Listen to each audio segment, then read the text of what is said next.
आपण दमा, चिकुनगुनिया, संधिवात, पांढरे डाग, मधुमेह याने त्रस्त आहात का? खात्रीशीर होमिओपॅथिक उपचारासाठी संपर्क घोडेगाव तालुका नेवासा इथल्या डॉक्टर संजय सोनवणे यांचे Anand hospital and research centre. Mobile 98-222-87-376 आणि 92-268-85-194. श्रोतेहो नमस्कार. आजच्या हॅलो डॉक्टर कार्यक्रमात आपल्या सर्वांचं मनपूर्वक स्वागत.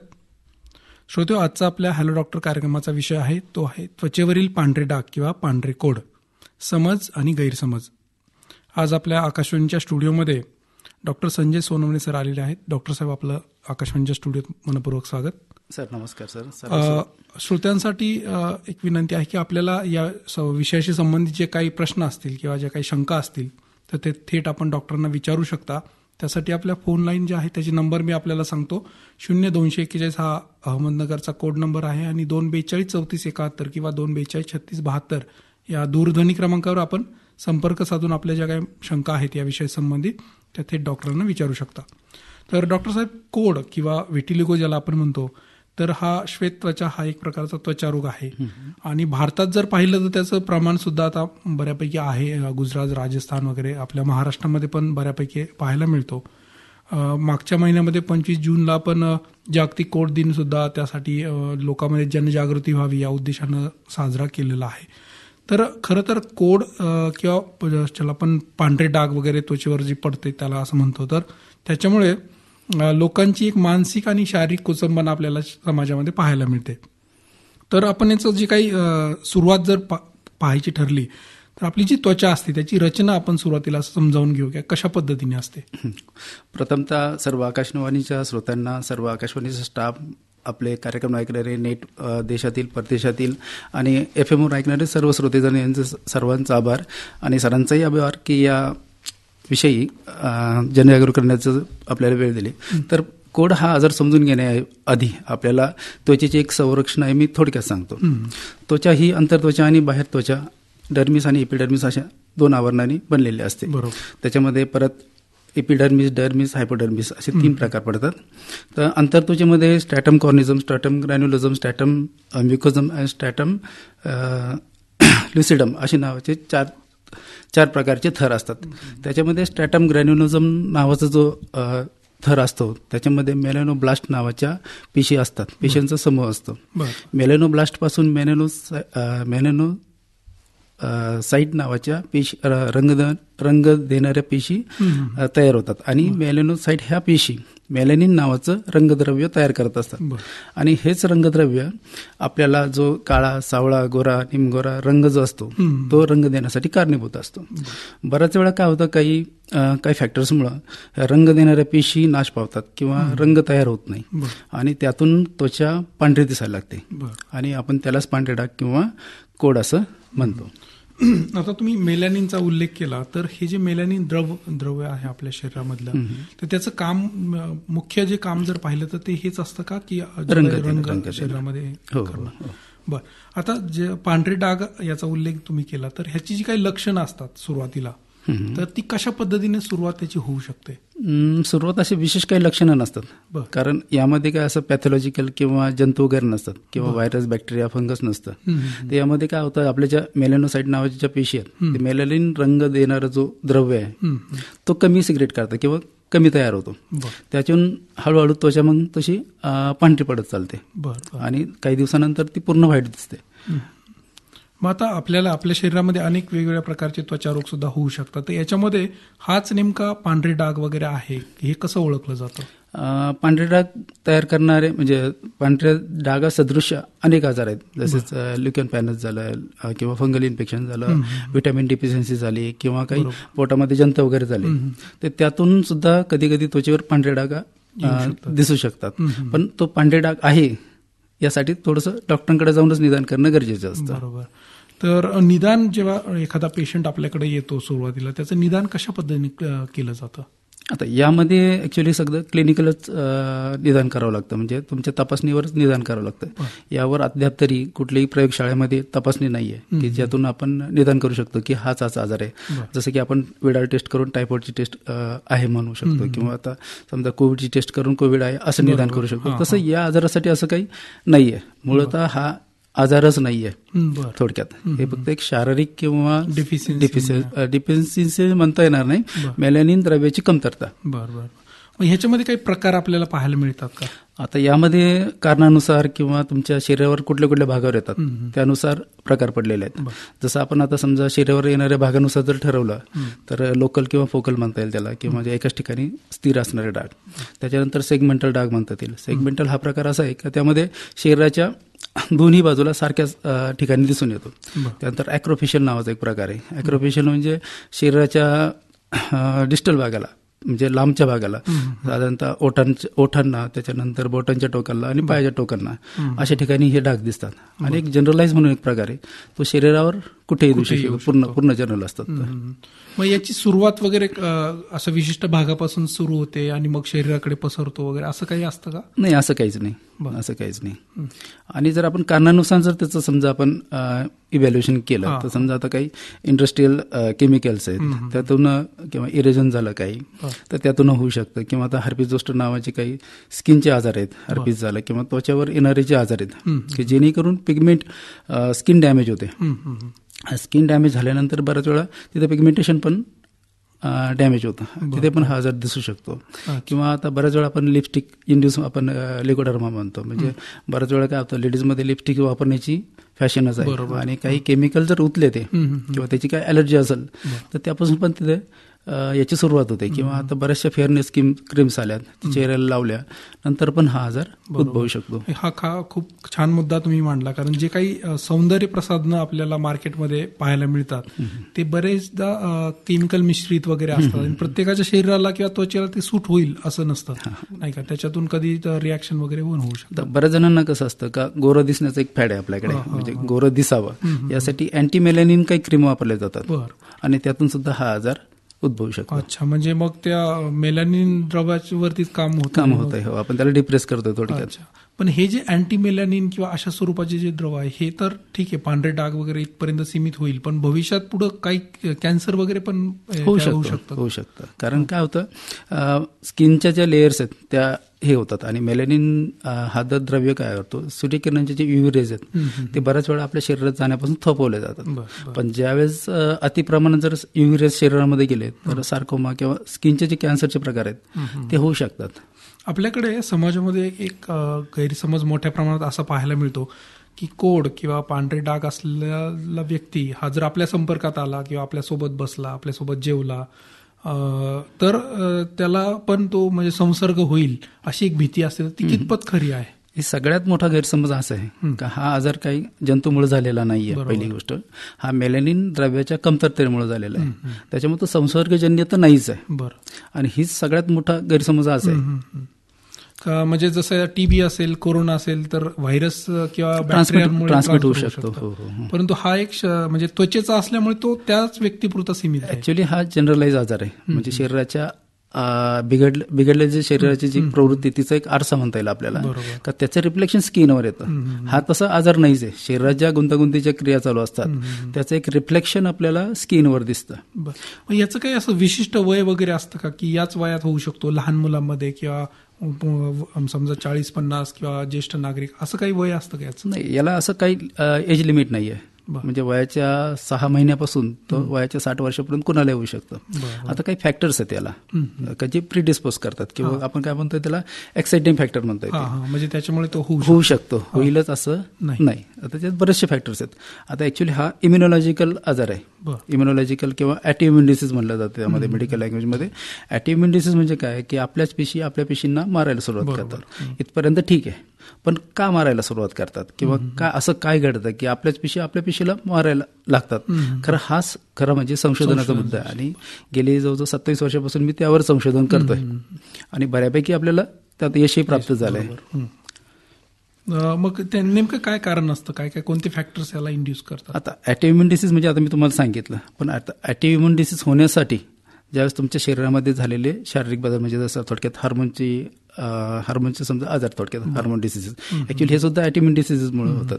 म्हणजे त्याच्यामध्ये तुमचे PCOD आलं, त्यानंतर थायरॉइडचे आजार आले, डायबिटीज आला, तुमचे कॅन्सरसारखे आजार आले किंवा जे काही हार्मोन्स रिलेटेड आजार आहेत ते त्यामध्ये हा प्रकार होण्याचे चान्सेस आहेत, पण असं होईल असं नाही. किंवा त्यांचं तुमचं जेनेटिक फॅक्टर किंवा तुमचं अनुवंशिकता जर हेरिडिटरी असेल तरी होण्याचे चान्सेस आहेत, पण ते खूप कमी आहेत. अच्छा. मग ह्याच्यामुळे काही शारीरिक दुर्बलता वगैरे त्या व्यक्तीला येऊ शकते का? नाही सर, हा तर पूर्ण कॉस्मेटिक आजार आहे. पहिली गोष्ट, हा शारीरिक किंवा बॉडीला कुठलाही त्याचा इफेक्ट होत नाही किंवा त्यांच्या कार्यक्षमतेवर कुठलाही त्याचा परिणाम होत नाही. फक्त यामध्ये काय होतं, सोशल जो बॅड स्टिग्मा आहे, आपण एक याला शारीरिक आजार म्हणण्यापेक्षा एक सामाजिकच आजार म्हणलेलं केव्हाही चांगलं. किंवा वैद्यकीय दृष्ट्या हा आजार नाहीच आहे, पण एक सौंदर्यविषयक आजार आहे. आणि यामध्ये काय होतं, सायकोसोमॅटिक आजार आहे हा. म्हणजे तुम्ही जेवढं स्ट्रेस फॅक्टर असेल तर तेवढं हे वाढत चालतं. अच्छा. आपल्याकडं काही रिनाऊड पर्सनॅलिटी सुद्धा होऊन गेलेल्या आहेत की ज्यांना आपण पांढरे डाग वगैरे ह्या गोष्टी होत्या, परंतु तरी त्या पांढऱ्या डागामुळे ते काही मागे राहिले नाही किंवा थांबले नाहीत आणि त्यांनी खूप म्हणजे यशाची उत्तुंग शिखर सर केली. तर असे काही उदाहरणं सांगता येईल? आता यामध्ये जर समजा उदाहरण द्यायचं ठरलं तर मायकल जॅक्सन. आता मायकल जॅक्सन कोणाला माहित नाही असा जगातही व्यक्ती शोधून सापडणार नाही. मायकल जॅक्सन झालं, त्यानंतर दीपक केसकर झालं, की आपले रणजी क्रिकेटपटू होते ते, त्यांनी खूप मोठा विश्वविक्रम घडवला. आणि आजही काही बॉलिवूडचे कलाकार आहेत की त्यांनाही हा आजार असूनही ते आज सर्वोच्च पदावर आहेत. ते या पब्लिक कार्यक्रम असल्यामुळे नाव घेणं योग्य नाही.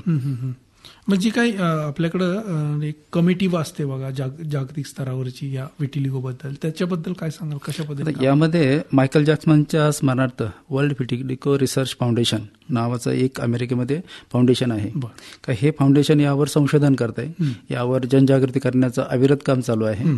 आणि मायकल जॅक्सनचा मृत्यू ॲक्च्युली 25 जून 2009 रोजी या आजाराच्या संदर्भाने झाला. ऍक्च्युली काय झालं, आता मायकल जॅक्सन म्हणल्यानंतर आपल्याकडे काय एक वैभवशाली, प्रतिभावंत, डान्सर, सगळ्या गोष्टी होत्या. सगळ्या काही गोष्टी मायकल जॅक्सनकडे अवेलेबल होत्या. फक्त एक विषय असा छोटासा आजारामुळे, या वाईट डागामुळे तो त्रासला गेलेला होता. त्यामुळे त्याला कुठे जरी गेला तर एक सामाजिक कुचंबना नक्कीच जाणवत होती किंवा त्याच्या मनात एक ती शंका किंवा एक त्याला न्यूनगंड तयारच झाला होता. मग यावर त्यांनी सर्व प्रकारचे उपचार घेतले, सर्व प्रकारचे म्हणजे शास्त्रीय सगळ्या प्रकारचे उपचार घेऊन शेवटी काय त्याला यश मिळालंच नाही. अगदी त्यांनी पूर्ण बॉडीचं ट्रान्सप्लांटेशन, स्किन ग्राफ्टिंग सुद्धा केलं होतं. तर एवढं करून सुद्धा त्याला काही यश मिळालं नाही. त्यामुळे तो आणखीच नाराज झाला आणि त्याला काही डॉक्टरांच्या सल्ल्यानुसार अँटी डिप्रेसंट आणि झोपेच्या गोळ्या चालू म्हणजे एक मानसिक नैराश्यात गेला तो. आणि ह्या औषधांचा ओव्हरडोस झाल्यामुळे 25 जून 2009 रोजी त्याचा दुर्दैवी मृत्यू झाला. आणि त्याच्या स्मरणार्थ जे वर्ल्ड विटिलिगो रिसर्च फाउंडेशन आहे USAचं, त्यांनी हा जागतिक कोड दिन साजरा करण्याचं ठरवलं आणि तेव्हापासून हा जागतिक कोड दिन म्हणून साजरा केला जातो. एक प्रकारे जनजागृती समाजात व्हावी आणि सोबतच या हा जो काही स्किन डिसऑर्डर आहे त्याच्यावरती संशोधन सुद्धा व्हावं आणि जास्तीत जास्त लोकांपर्यंत याची माहिती जावी की काय.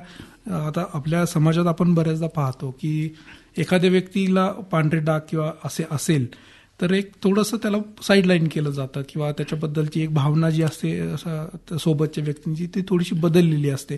याला जोडूनच ग्रामीण भागामध्ये किंवा थोडंसं अजून इंटेरियर भागामध्ये जर गेलं तर त्या ठिकाणी असं म्हटलं जातं की पांढरे डाग किंवा कोड होणं म्हणजे एक शाप आहे किंवा देवाचा कोप झाला आहे किंवा काहीतरी तंत्रमंत्र त्याच्यावरती कोणीतरी केले म्हणून ते काहीतरी असं झालं असेल. तर हे कितपत तथ्य आहे याच्या?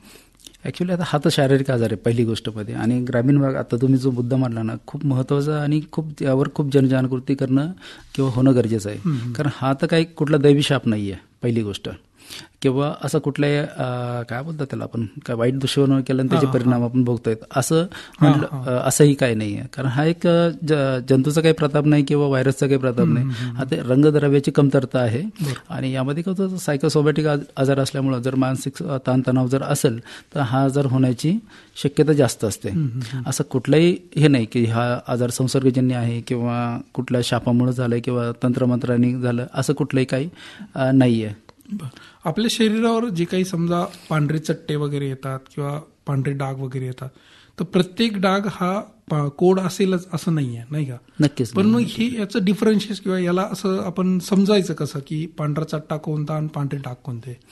आता याला सदृश्य बरेचसे आजार आहेत. आता एक लेप्रेसी म्हणून एक आजार आहे, त्याच्यामध्ये आयुर्वेदामध्ये कुष्ठ आणि श्वेतकुष्ठ. आता ऍक्च्युली ह्या दोन शब्दामुळे सगळी गल्लत झाली. कारण कुष्ठ म्हणजे तुमचा लेप्रसी आणि श्वेतकुष्ठ म्हणजे पांढरे डाग.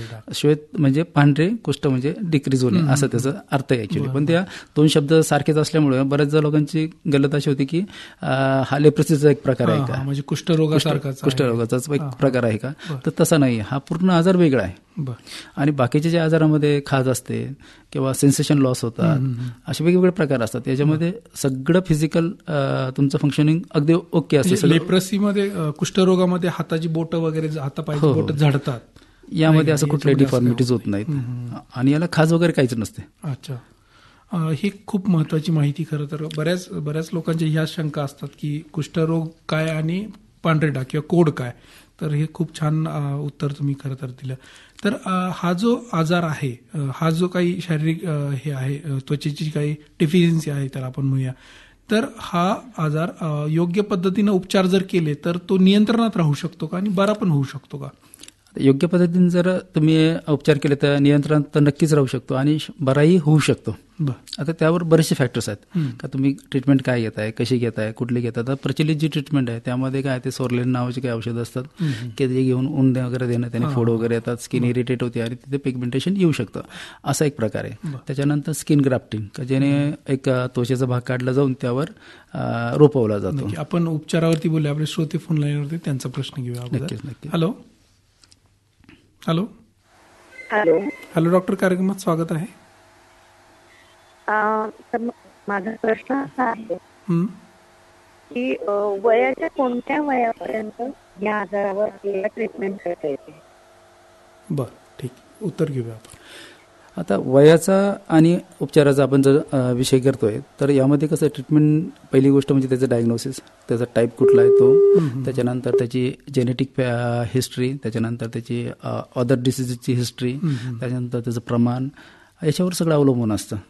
आणि वयाच्या 6 महिन्यापासून तर 60 वर्षापर्यंत आपण कुणीही ट्रीटमेंट घेऊ शकतं आणि बरे होऊ शकतं. पण यामध्ये काय होतं, वयाच्या 40 नंतर तुम्हाला जर बाकीचे काही आजार असतील किंवा थायरॉइडचे आजार आहेत किंवा डाऊन सिंड्रोम आहे किंवा डायबिटीज आहे किंवा बाकीचे जे ॲटोइम्युन डिसीज आहेत ज्याच्यामध्ये प्रतिकारशक्ती कमी होते, तर अशा वेळेस हे आजार वाढत असतात. आणि जर खूपच असेल प्रमाण, समजा 50-60%, 70%, 80% प्रमाण आहे, तर अशा वेळेस उपचार करणं थोडंसं मुश्किल होऊन जातं. बरं, अजून एक श्रोते आहे, त्यांचाही प्रश्न घेऊया. हॅलो हॅलो हॅलो डॉक्टर, कार्यक्रमात स्वागत आहे. हॅलो, मी हॅलो बोलतोय. हॅलो हॅलो, हा बोला, आपला सलग प्रश्न विचारा. मी नगरहून बोलतोय. हा, तर ते कोड झालेले समजा एखाद्या हातचं अन्न वगैरे खातात, त्याचा काही परिणाम होतो का? बर, ठीक.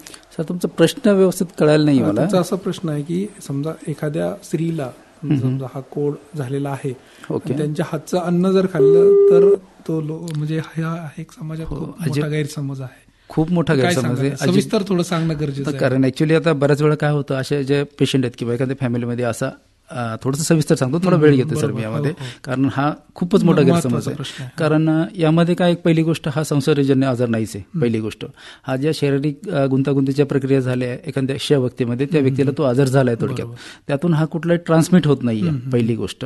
आणि त्या व्यक्तीचं हातचं अन्न खाल्लं म्हणून होईलच असं तर कधीही शक्य नाही.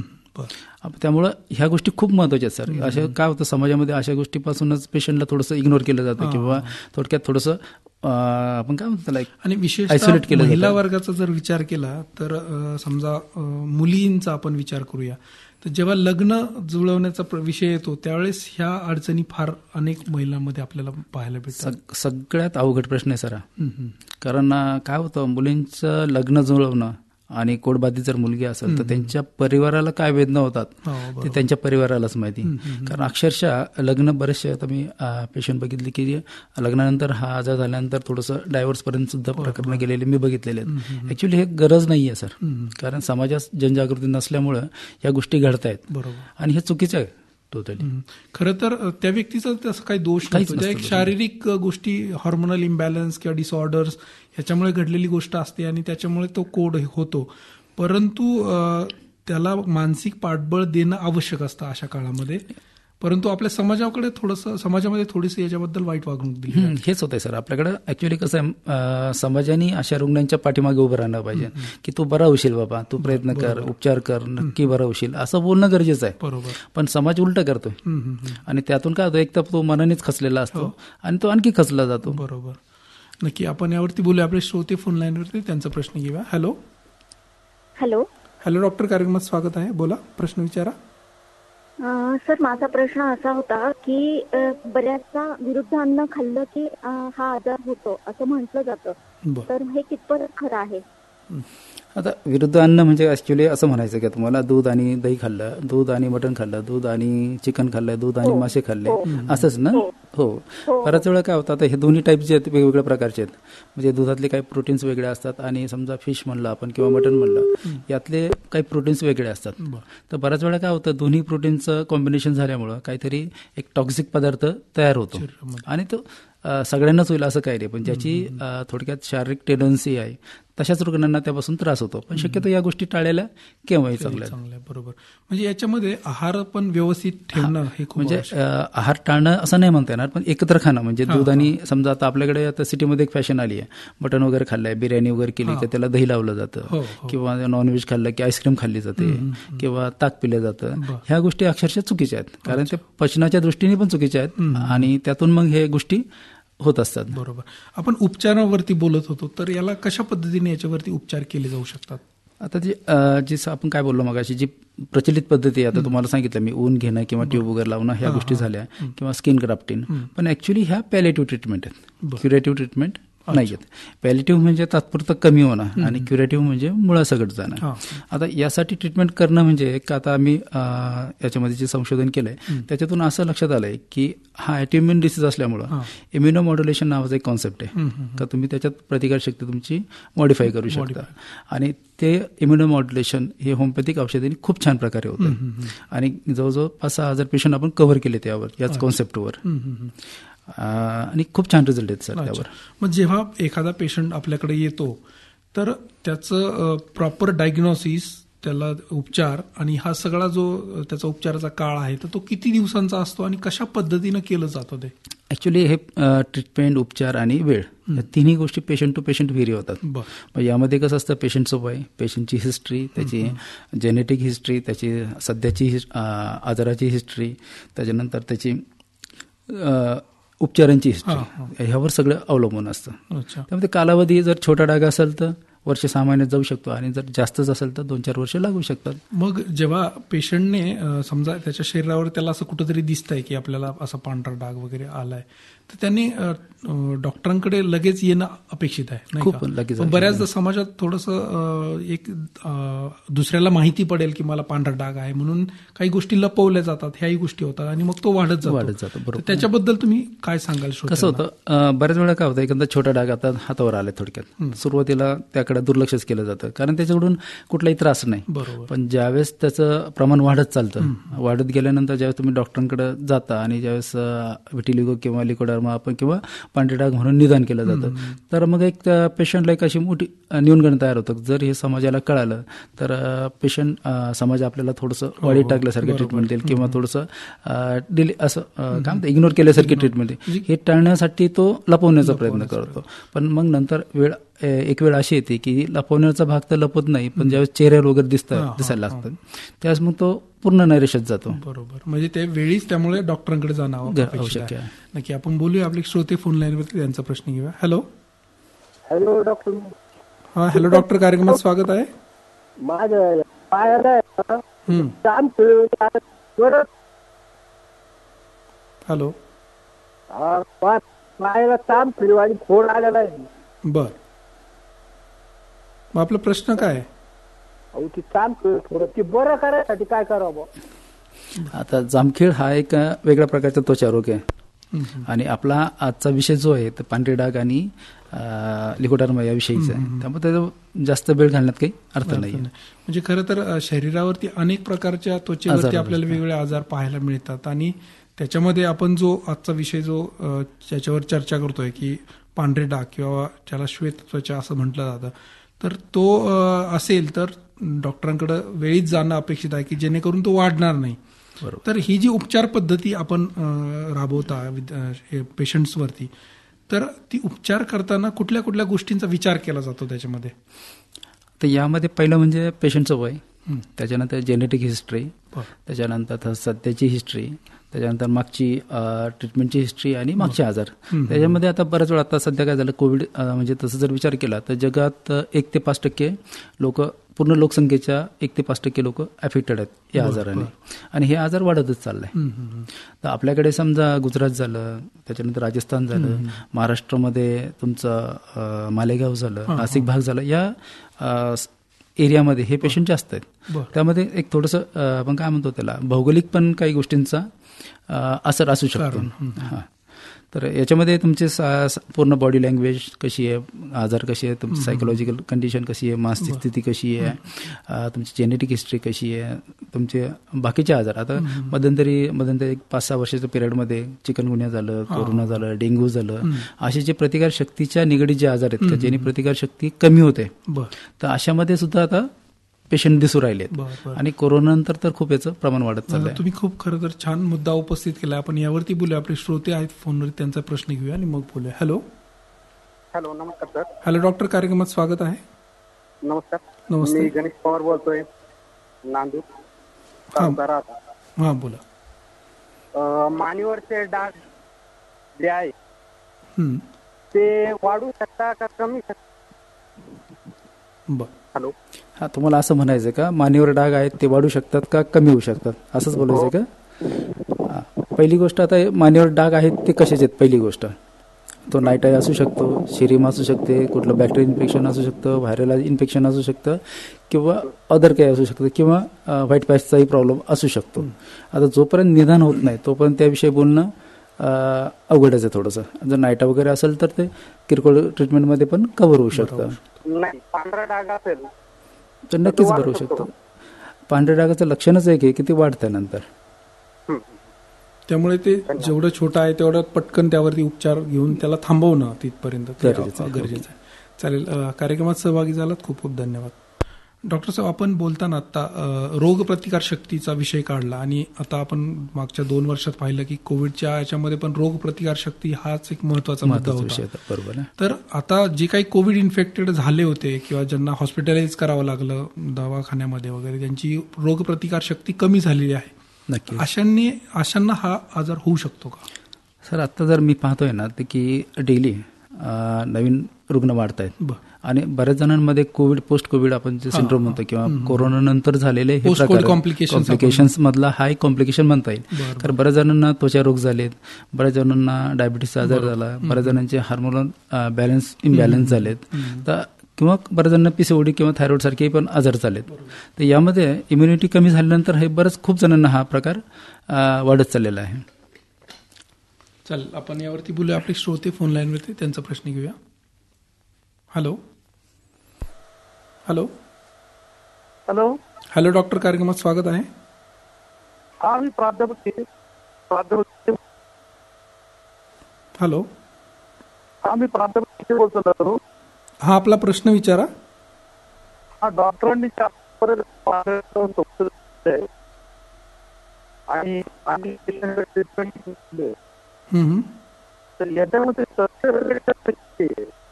पूर्णपणे झाले पांढरे त्यांच्याकडे आम्ही पेशंट. हॅलो.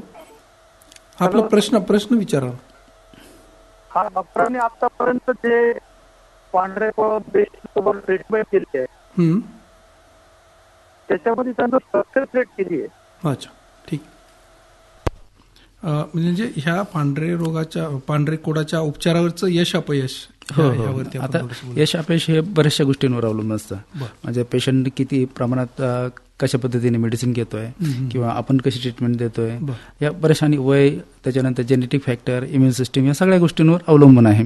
तर आता मग इम्युनोमॉड्युलेशन नावाचा जो कॉम्प्लेक्स आपण किंवा पद्धतीने आपण जी ट्रीटमेंट करतोय, ऍक्च्युली याच्यामध्ये काय होतं, तुमची इम्युन सिस्टीम स्टिम्युलेट करताय तुम्ही, आणि जो झालेला बिघाड आहे तोच कव्हर करताय.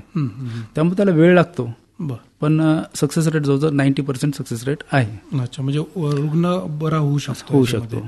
आणि जे काही शरीरावरती पसरलेलं आहे हे जे ते काही कमी होत चालतं. कमी होतं. हो. बरं. आता ह्या सगळ्या गोष्टी झाल्या, जे आपले काही कामगार वर्ग असतो की जो केमिकल फॅक्टरीमध्ये काम करत असतो किंवा ज्या ठिकाणी उष्णता वगैरे आहे, तर त्यांना याचा कितपत धोका आहे की अशा गोष्टी होऊ शकतात त्यांच्या बाबतीत?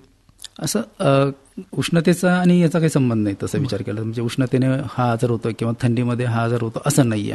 ऍक्च्युली याचं मेलॅनिन जे सिंथेसिस जे होतं त्याचा थोडंसं मी तुम्हाला पुढच्या थोडक्यात सांगतो. पण याच्यामध्ये काय होतं, जर समजा केमिकल इरिटेशन झालंय किंवा समजा एखादं केमिकल अंगावर पडलंय, भाजले, फोड आले किंवा ब्लिस्टर्स तयार झाले आणि त्याच्यातून जर तुमची स्किन डॅमेज झाली आणि तुमचं जे मेलॅनोसाइटच्या पेशी आहेत त्या जर डॅमेज झाल्या तर त्याच्यातून त्याचं साहजिकपणे रंगद्रव्य तयार होण्याचं प्रमाण कमी होतं आणि नंतर मग ते पांढरे डाग पण दिसू शकतात. नक्की. आपण आपले श्रोते फोन लाईनवर त्यांचा प्रश्न घेऊया. Hello hello hello hello doctor, कार्यक्रमात स्वागत आहे. हा सर, मला डॉक्टरांना एक प्रश्न विचारायचा आहे. हा बोला. हा, म्हटलं म्हणजे पांढरे डाग किंवा हे कोड असतात यांना काही घरगुती उपाय आहे का? बरं. ऍक्च्युली हा इम्युनो कॉम्प्लेक्स आणि ॲटिइम्युन डिसीज आहे, त्याला उपचाराचीच गरज आहे आणि घरगुती उपचार करून काही हा आजार नीट होणारा नाहीये. त्यामुळे तुम्हाला डॉक्टरांकडेच व्हिजिट करून त्याचं निदान करून त्याचे उपचार करून घेणं गरजेचं आहे. बरोबर. डॉक्टर साहेब, खरं तर आपण आता आपल्या कार्यक्रमाच्या शेवटच्या टप्प्यामध्ये आलोय. तर ह्या आजारापासून किंवा हे जे काही पांढरे डाग आहेत त्याच्यापासून वाचायचं असेल किंवा बचाव करायचा असेल तर काय काय केलं पाहिजे? आहार कसा असावा, विहार कसा असावा आणि कोणत्या गोष्टी आपण पाळल्या पाहिजेत? ऍक्च्युली आता मगाशी आपलं राहून गेलं, मेलॅनिन सिंथेसिस होतं कसं. तर याच्यामध्ये कसं होतं का तुमच्या शरीरामध्ये असणाऱ्या ज्या मेलॅनोब्लास्ट पेशी आहेत ते मेलॅनोसाइट नावाच्या पेशी तयार करतात आणि त्यामधून मेलॅनिन पिगमेंट हे तयार होत असतं. तर यामध्ये आपल्या ज्या सूर्यापासून मिळणारे जे UV रेज आहेत ते ऍक्च्युली हे पेशी स्टिम्युलेट करून पिगमेंट तयार करत असतात आणि याचं नियंत्रण अँटिरियर पिच्युटरी आणि पिच्युटरी मधला जो सेप्टम असतो तर त्याच्यामध्ये ग्लँड्स असतात, त्याला आपण मास्टर ग्लँड म्हणतो की जो पूर्ण बॉडीचं नियंत्रण करत असते. त्याचा जो सेप्टम असतो त्याच्यामध्ये मेलॅनोसाइट स्टिम्युलेटिंग हार्मोन नावाचा एक हार्मोन असतो आणि बऱ्याच वेळा काय होतं की मेलॅनोसाइट स्टिम्युलेटिंग हार्मोनचं आणि ह्या पेशींचं कम्युनिकेशन आहे हे तुटलं जातं आणि तेच आपण इम्युनोमॉड्युलेशन ज्या थेरपीद्वारे रिपेअर करतो आणि ते रिपेअर झाल्यानंतर मग ते अगदी व्यवस्थित पिगमेंटेशन यायला सुरुवात राहते. आता येऊच नाही म्हणून असं कुठलंही यावर खास असं हे नाहीये. यामध्ये हेल्दी राहणं, व्यायाम, योग्य आहार, योग्य व्यायाम आणि प्राणायाम वगैरे अशा ज्या गोष्टी आहेत त्याचे इंटॉक्सिकेशन जे म्हणतो आपण, शरीर फक्त फिट ठेवणं एवढंच जरी केलं तरी मोर दॅन सफिशियंट आहे. आता आपल्या समाजामध्ये पांढरे डाग किंवा कोड ह्याच्याबद्दलची जाणीव जागृती करणं किती आवश्यक आहे? खूप गरजेचं सर. म्हणजे पहिला तरी समाज अडाणी होता, तेव्हा समाजाला जर समजून सांगितलं की हा आजार नाहीये, यापासून माणूस मरत नाही, तर तो पेशंट मला कधीच विचारला नाही आतापर्यंत. पण जेवढे लोक एज्युकेटेड भेटतात ते त्रासदायक ठरतात. तेच विचारतात मुलाला आहे आता बरं झालं, मुलीला त्यांच्या मुलांना होईल का, त्यांच्या मुलांना होईल का, असे विचित्र प्रश्न असतात. म्हणजे लोकांच्या मनात जरी बरं झालं तरी एक समज असतो का ती पुढच्या पिढीला होईल का, असं काही नाही सर यामध्ये.